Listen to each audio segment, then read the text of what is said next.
हम सब ने कृष्ण जन्माष्टमी तो मनाई थी और अब बारी है राधा अष्टमी की। और राधा अष्टमी इस बार आ रही है 31 अगस्त को, जिसकी शुरुआत जो है वो 30 अगस्त को रात को 10:46 पे हो जाएगी और अगले दिन 12:38 तक रहने वाली है। लोगों के मन में बहुत विचलित हो रहे हैं, लोग कह रहे हैं कि अरे ऐसा तो नहीं है, उस दिन भद्रा लगी हुई है, भद्रा में पूजा आराधना कैसे करेंगे, ये सब कैसे होने वाला है। नमस्कार, हर हर महादेव, मैं आतुषी वाली जीवन दिशा से। तो आज हम बात करेंगे कि राधा अष्टमी जो इस बार 31 अगस्त को आ रही है, उसका पूजन का क्या समय है और हमें उस दिन ऐसा क्या करना जिससे हमारी राधा रानी जो है वो प्रसन्न हो जाए और हमारी सारी मनोकामनाएं पूर्ण करें। तो हम बात कर रहे थे कि जो इस बार राधा अष्टमी है वो 31 तारीख को है, उसका व्रत जो है 31 तारीख को है, लेकिन राधा अष्टमी की जो शुरुआत है वो 30 अगस्त को रात को 10:46 पे हो जाएगा और अगले दिन 12:38 तक रात्रि में रहने वाला है। और उस दिन जो भद्रा है वो सुबह 5:39 से शुरू हो जाएगी और 11:58 तक रहने वाली है।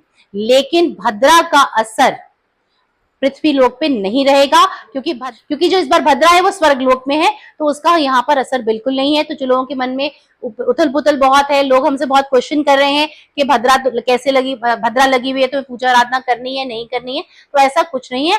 आप अपने जिस समय मुहूर्त है, मुहूर्त हमारा सुबह 11:05 से लेके 1:38 के बीच में है, आप उस समय राधा रानी की पूजा आराधना कर। और उस दिन आप भोग में भी क्या बनाएंगे, जो आपने अष्टमी वाले दिन श्री कृष्णा को भोग लगाया था, हमारे लड्डू गोपाल को भोग लगाया था, आप वो सारा भोग जो है वो उस समय राधा रानी को भी जरूर लगाएं। और इस व्रत का एक जो पारायण है वो आप कब कर सकते हैं, जब पूजा आराधना करने के बाद आप इस व्रत का पारायण कर सकते हैं। और उस दिन आपको जो विशेष ध्यान रखना है कि आपने पूजन सामग्री में जैसे भी जो भी हमने अष्टमी वाले दिन बनाया था वो इस दिन भी हम बनाएंगे, लेकिन हम तुलसी पत्र उसमें इंक्लूड नहीं करेंगे।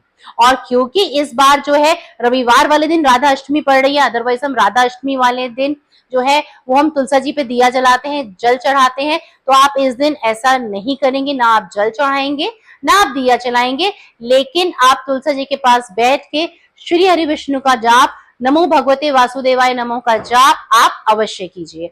नमस्कार, हर हर महादेव।